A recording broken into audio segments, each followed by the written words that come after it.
আমরা কিন্তু নর্মালি ডিম পোচ করে অথবা পেঁয়াজ মরিচ দিয়ে ডিমটা ভেজে থাকি।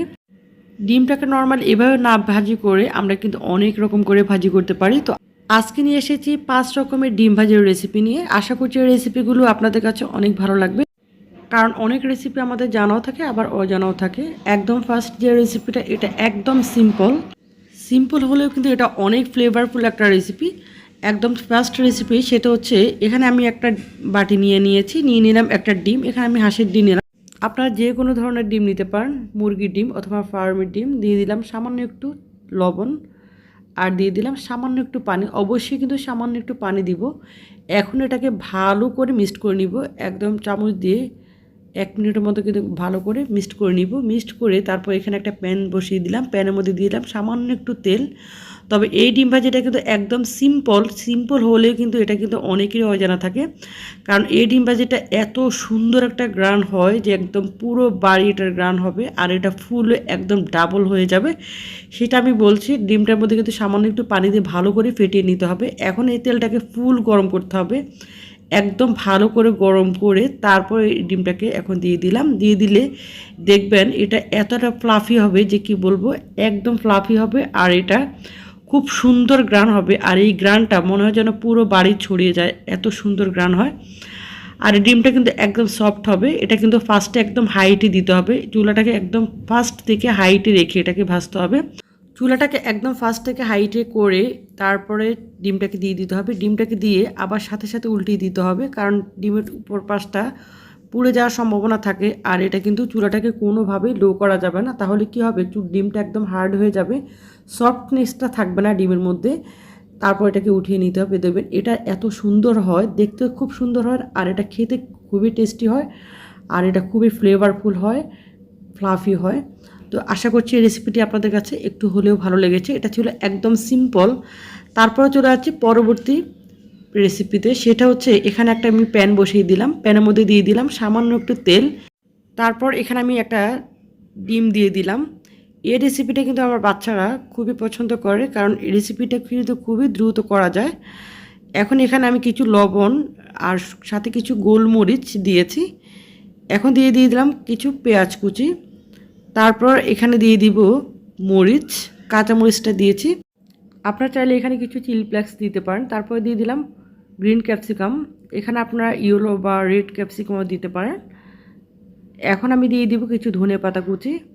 তারপর এটাকে কিন্তু চুলাটাকে কিন্তু একদম লো হিটে করে রাখতে হবে। এখন এটাকে একটু, যে ভিতরে কুসুমটা আছে এটাকে একটু ঘুটি দিব। আপনার বাসায় যদি বাচ্চা থাকে, যদি ভেজিটেবল খেতে পছন্দ না করে বা শুধু ডিম খেতে পছন্দ না করে, তাহলে কিন্তু এভাবে ভেজে দিতে পারেন, দেখবেন যে এটা খুব মজা করে এটা খেয়ে নিবে।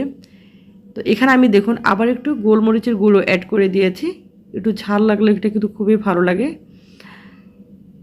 এটাকে চুলাটাকে একদম লো হিটে রেখে তারপর এটাকে ভাজবো। ভেজে দেখুন এখন অন্য পাশটা উল্টিয়ে দিলাম। তো এই দুইটা রেসিপি কিন্তু একদমই সিম্পল, বাচ্চাদেরকে কিন্তু এটা দিতে পারেন, বাচ্চারা কিন্তু এটা খুবই পছন্দ করে, আর বাচ্চাদের টিফিনেও কিন্তু এটা অ্যাড করতে পারেন। ডিমের এর পরবর্তী যে রেসিপিগুলো সেগুলো কিন্তু অনেক অনেক লোভনীয়, আর এগুলো কিন্তু বাচ্চা থেকে বুড়ো সবাই খুবই পছন্দ করবে। তো দেখুন এটা কিন্তু আমার হয়ে গিয়েছে। এটা যদি আপনার সাথে যদি অন্যান্য ধরনের ক্যাপসিকামগুলো দেন, মানে অন্য কালারের ক্যাপসিকামগুলো দিলেও কিন্তু এটা কালারটা আর অনেক সুন্দর দেখা যাবে। তো দেখুন এটা কতটা সুন্দর হয়েছে, আর এটা খেতেও কিন্তু বেশ মজা। চলে যাচ্ছি পরবর্তী রেসিপিতে, সেটা হচ্ছে এখানে আমি একটা প্যান বসিয়ে দিলাম, দিয়ে দিলাম সামান্য একটু তেল দিয়ে তারপর এখানে আমি দিয়ে দিলাম পেঁয়াজ কুচিটা দিয়ে তারপর এখানে আমি পেঁয়াজটাকে একটু হালকা ভেজে নিব। ভেজে তারপরে দিয়ে দিয়েছি কাঁচামরিচটা ঠিক আমি এভাবে স্লাইস করে দিয়েছি। তারপরে এখানে আমি দিয়ে দিলাম টমেটোটা একটু বেশি করে দিতে হবে, পেঁয়াজটা একটু বেশি করে দিবেন। আর হচ্ছে যে টমেটোটা এটাও কিন্তু আমি বেশি করে দিয়েছি। এখন এটাকে ভালো করে কিন্তু ভেজে নিতে হবে এই তেলটার মধ্যেই। এই ডিম ভাজিটা সকালের নাস্তা রুটি বা পরোটার সাথে এতটা মজা হয়, এতটা টেস্টি হয় যে কি বলবো। এখানে আমি দিয়ে দিলাম তারপরে স্বাদ মতো একটু লবণ, তারপর এখানে আমি দিয়ে দেব একটু হলুদ। এখন এটাকে দিয়ে ভালো করে ভেজে নিতে হবে। আর এই যে টমেটোটা এটা যেন কোনোভাবে আস্তে আস্তে না থাকে, এটাকে চুলাটাকে মিডিয়ামে রেখে এটাকে ভালো করে ভেজে নিতে হবে। এটা ভালোভাবে যদি ভাজা হয় তাহলে দেখবেন এটা অনেকটা কমে যাবে, মানে যতটুকু পরিমাণে দিবেন তার থেকে কিন্তু অনেকটা কমে যাবে গলে গলে গিয়ে। এখন এটাকে ভালো করে ভেজে তারপর আমি দিয়ে দিলাম সামান্য একটু পানি, মানে হাফ কাপের মতো পানি দিয়েছি। পানিটা দিয়ে এটাকে আবার ভালো করে ভেজে নিব। আমার ফেসবুক পেজে একটা ভিডিও শেয়ার করেছিলাম, যেটা থেকে অনেক আপুরে আমাকে নক করেছিলেন যে আমার এটা চ্যানেলটা মনিটাইজেশন হয়েছে কিনা। তো তাদের উদ্দেশ্যে বলছে আমার চ্যানেলে কিন্তু সব রকম ক্রাইটেরিয়া কিন্তু ফুলফিল হয়ে গিয়েছে। এখন আমি মনিটাইজেশন অ্যাপ্লাই করতে পারবো, তবে আমি এখনও করিনি। এখন আমি দিয়ে দিলাম ধনেপাতা কুচি। এই ধনেপাতা কুচিটা একদম বেশি পরিমাণে দিতে হবে, কারণ ধনেপাতা কুচিটা কিন্তু এটার মধ্যে এত পরিমাণে দিলেও কিন্তু এটা অনেকটা কমে যায়, আর বেশি পরিমাণে দিলে কিন্তু এটা খুবই ভালো লাগে। এখন এই ধনেপাতা কুচিটাকে দিয়ে একদম ভালো করে আবার ভেজে নিতে হবে। তো এই ডিম ভাজিটা কিন্তু কারা কীভাবে করেন জানি না, তবে অনেকেই করে, খুব একটা টেস্ট হয় না। সেটা হচ্ছে কি, এই যে টমেটোটা এটা কিন্তু ভালো করে ভাজি করা না, যার জন্য কিন্তু এটা খেতে খুব একটা ভালো লাগে না। তো এখানে আমি দিয়ে দিলাম ডিমটা, একটা ডিম দিয়ে দিলাম। তো একটা ডিম দিয়ে যদি করেন এটা কিন্তু খুব সুন্দরভাবে দুজন মানুষ সকালে নাস্তা হিসেবে রুটি বা পরোটার সাথে একদম ফুলফিল করে খেতে পারবেন। আর এটা অনেকটা পরিমাণে বরকত হয়, যার জন্য দুজন মানুষ কিন্তু অনায়াসে এটা খেতে পারে। তো দেখুন এটা কালারটা যে এত সুন্দর হয়, এতটা লোভনীয় হয়। যারা এখনও এভাবে ট্রাই করেনি জাস্ট একবার ট্রাই করে দেখবেন। স্পেশালি যারা ব্যাচেলর ভাইয়েরা আছেন তারা কিন্তু এই রেসিপিটা ট্রাই করতে ভুলবেন না। খুব স্বল্প সময়ের মধ্যে একদম বেস্ট একটা রেসিপি। তো দেখুন এটা কালারটা কতটা সুন্দর হয়েছে, আর এটা খেতেও কিন্তু দুর্দান্ত। আপনারা যে কোনো জিনিসের সাথে এটা যদি পরিবেশন করেন তাহলে দেখবেন অনেক অনেক টেস্টি লাগবে। চলে যাচ্ছি পরবর্তী রেসিপিতে, সেটা হচ্ছে এখানে লাগবে আমার একটা আলু। তো এই রেসিপিটা করার সময় আমার একটা আসলে খুব কাছের একজন মানুষের কথা মনে পড়ে যাচ্ছে। সে আমার এই হাতের এই রেসিপিটা এতটা পছন্দ করতো, তো সেই মানুষটাকে আসলে আমি এখনও অনেক মিস করি। যখন এই রেসিপিটা করি তখনই তার কথা মনে পড়ে।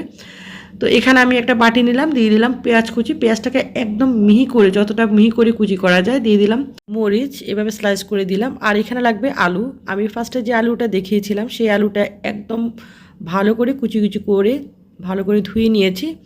তো সে যদি আমার এই ভিডিওটা দেখে, সে কিন্তু আমার একটা ছোটো ভাই, ভিডিওটা দেখলে তার আসলে মনে পড়বে। তো এখানে আমি দিয়ে দিলাম স্বাদ মতো লবণ, দিয়ে দিলাম একটু হলুদ। এখন এটাকে ভালো করে হাত দিয়ে মিক্সড করে নিব। যারা ভিডিওটি দেখছেন প্লিজ ভিডিওতে একটি লাইক দিতে অবশ্যই ভুলবেন না, আর ছোট্ট একটা কমেন্টস করে যাবেন, এতে করে আমার কাছেও অনেক ভালো লাগবে। আর ভিডিওটি যদি এতটুকু ভালো লাগে প্লিজ শেয়ার করতে পারেন আপনার ফেসবুকে, হোয়াটসঅ্যাপে অথবা যে কোনো মিডিয়াতে। আমার এখনও মনে আছে, আমার এই চ্যানেলটা চেক করলে আপনারা বুঝতে পারবেন, আমার একদম ফার্স্টে যে ভিডিওটা ছিল সেটা হচ্ছে এই ডিম ভাজির রেসিপিটা। এই ডিম ভাজির রেসিপিটা যখন আমার চ্যানেলে একটা সাবস্ক্রাইবার ছিল না, তখন প্রায় 600-এর মতো ভিউ হয়েছে মাশাল্লাহ। তো তখন অনেক ব্যাচেলর ভাইয়ারা কিন্তু আমাকে নক করেছিলেন যে ভাই আপু এই রেসিপিটা কীভাবে করেছেন বা কি, বিভিন্ন রকম কোশ্চেন করেছিলেন। তো এতটা পছন্দ করেছেন যে কি বলবো। এখন এটাকে আমি কিন্তু হাত দিয়ে ভালো করে কষলি মিশিয়ে নিয়েছি ডিমটাকে দিয়ে। এখন আমি একটা কড়াই বসিয়ে দিলাম, দিয়ে দিলাম একটু তেল, তারপর আমি ডিমটাকে দিয়ে দিলাম। ডিমটাকে তেলের মধ্যে দেওয়ার পরে চুলাটাকে কিন্তু হাই হিটে রাখা যাবে না, চুলাটাকে একদম মিডিয়াম টু লো হিটে রাখতে হবে। এতে করে এই যে ভিতরে যে আলুগুলো দিয়েছি, আলুগুলো কিন্তু খুব সুন্দরভাবে কুক হবে। আর অবশ্যই একটা ঢাকনা দিতে হবে। ঢাকনা দিলে দেখবেন এটা যখন ঢাকনা দেওয়া হয় তখন এটা এতটা ফুলে, আর এটার গ্রানটা খুব সুন্দর হয়। এটা একদম ঢাকনাটা সরালে পুরো বাড়ি আপনার গ্রান ছড়াবে। তো এটা কিন্তু এক পিঠ হয়ে গিয়েছে। এখন ডিমটাকে উল্টিয়ে দিলাম। এখন অন্য পিঠটা আমি একটু ভালো করে কুক করে নিব। তো এখানে আমি আবার ঢাকনাটা দিয়ে দিলাম, দিয়ে চুলাটাকে কিন্তু একদম লো হিটে রাখতে হবে। এতে করে কী হবে, ভিতরে আলুটা খুব সুন্দরভাবে সিদ্ধ হয়ে যাবে আর এটা একদম সফট হয়ে যাবে। তো ডিমটা কিন্তু আমার ভাজি শেষ। এখন আমি এটা উঠিয়ে নিয়েছি। দেখুন এটা এত সুন্দর হয়, এটা কালারটা যেমন সুন্দর হয়, আর এই ডিমটা মিনিমাম 2 জন মানুষ খুব সুন্দরভাবে একদম ফুলফিল করে খেতে পারবেন। আর এটা দেখতে কিন্তু অনেক লোভনীয় হয়, আর খেতে কিন্তু দুর্দান্ত টেস্টি। যারা এখনও একবার ট্রাই করেননি জাস্ট একবার আমার ওয়েতে একবার ট্রাই করে দেখতে পারেন, দেখবেন অনেকটা টেস্ট পাবেন। আর ব্যাচেলর ভাইয়াদের জন্য তো এটা বেস্ট একটা রেসিপি। চলে যাচ্ছে পরবর্তী রেসিপিটি, সেটা হচ্ছে এখানে আমি একটা ডিম নিয়েছি। ডিম নিয়ে তারপরে এখানে একটা দুটো বাটি নিয়েছি। এখন আমি ডিমের যে সাদা অংশটা সেটা একটা বাটিতে নিয়ে নিব, আর যে ডিমের কুসুমটা সেটা আমি অন্য একটা বাটিতে নিব। তবে অবশ্যই চেষ্টা করবে ডিমের কুসুমটা যেন না ভাঙে, একদম আস্ত থাকে। এখন সাদা অংশটার মধ্যে দিয়ে দিলাম কিছুটা পরিমাণ আলু কুচি। ডিমের এই রেসিপিটা আমার ছেলে এত পছন্দ করে, সে কিন্তু প্রায় সময় আমাকে বলবে যে আমাকে এটা করে দাও, অথবা স্কুলের টিফিন হিসেবে কিন্তু এটা দিতে পারেন। স্কুলের টিফিন এটা যদি দেন বাচ্চারা কিন্তু খুব মজা করে খেয়ে নেবে, কারণ এই রেসিপিটা দেখতে কিন্তু অনেক সুন্দর লাগে আর খেতেও অনেক ভালো লাগে। দিয়ে দিলাম একটু লবণ, তারপর দিয়ে দিলাম একটু কাঁচামরিচ, ধনেপাতা কুচি। এখন এগুলোকে দিয়ে ভালো করে মিক্সড করে নিব। এখানে আমি একটু গোলমরিচের গুঁড়ো কিন্তু অ্যাড করেছিলাম, সাদা গোলমরিচের গুঁড়ো। আপনারা চাইলে কিন্তু রেড চিলি ফ্লেক্সও দিয়ে দিতে পারেন যদি একটু ঝাল খেতে পছন্দ করেন। এখানে প্যানের মধ্যে দিয়ে দিলাম একটু তেল। এখন যে সাদা অংশের মধ্যে যে উপকরণগুলো দিয়েছি সবগুলো দিয়ে দিলাম। দিয়ে সাথে সাথে না, কিছুটা টাইম এটাকে একটু ভেজে নিতে হবে। যখন এটা হালকা একটু শক্ত হয়ে আসবে তখন একটা চামচের সাহায্যে মাঝখানটা একটু ফাঁকা করে জাস্ট ডিমের কুসুমটা দিয়ে দিলাম। দিয়ে চুলাটাকে একদম লো হিটে রেখে এটাকে একটা ঢাকনা দিয়ে এভাবে ভেজে নিতে হবে। ভাজতে দেখবেন এটা কিন্তু একদম হার্ড হয়ে যাবে, একদম শক্ত শক্ত হয়ে যাবে। আর যে আলুগুলো আছে আলুগুলো কিন্তু খুব সুন্দরভাবে কুক হয়ে যাবে। তো এখানে দেখুন এটা আমার কুক করা শেষ। দেখুন কতটা লোভনীয় লাগে, খেতেও কিন্তু দুর্দান্ত। তো রেসিপিগুলো যদি এতটুকু ভালো লাগে প্লিজ চ্যানেলটি সাবস্ক্রাইব করে পাশে থাকবেন, আর পাশে থাকা নোটিফিকেশন বেল আইকনটি অল করে দিবেন। এতে করে আমি যখন নতুন কোনো ভিডিও আপলোড দিব আপনি সর্বপ্রথম নোটিফিকেশন আকারে পেয়ে যাবেন ইউটিউবে। আসসালামু আলাইকুম।